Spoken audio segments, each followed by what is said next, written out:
লবণ, হলুদ খুব ভালো করে মাছের মধ্যে মাখিয়ে নেব।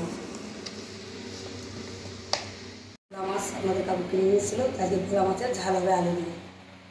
খুব ভালো করে লবণ হলুদ ভালো করে মাছের মধ্যে লবণ হলুদ মাখিয়ে নিয়েছি। এদিকে তেলও বসিয়ে দিয়েছি, তেল গরম হয়ে গেছে।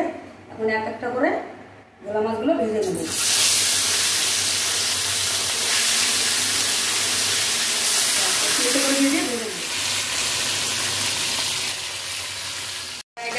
মিশিয়ে দেবো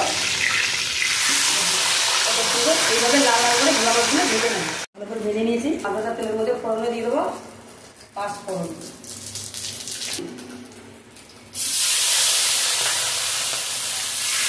সবটা ঠিক ভেজে নেব। ভাজা ভাজা হয়ে গেছে। আদা রসুন কাঁচা লঙ্কা পেঁয়াজ একসঙ্গে বাটা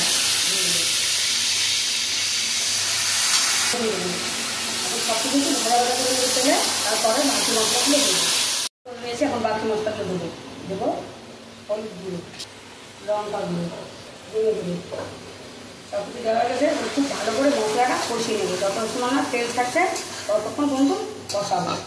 মশলাটা খুব ভালো করে কষিয়ে নিয়েছি, তারপরে আলুগুলো দিয়ে আবারও কষিয়েছি। দেখুন এখন পরিমাণ মতন জল,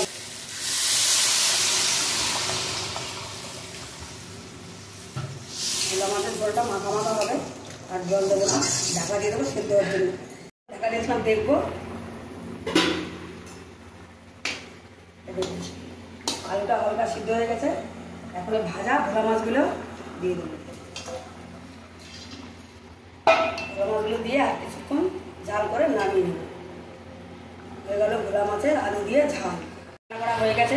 এখন সামান্য গরম মশলা গুঁড়ো দিয়ে নামিয়ে নেব।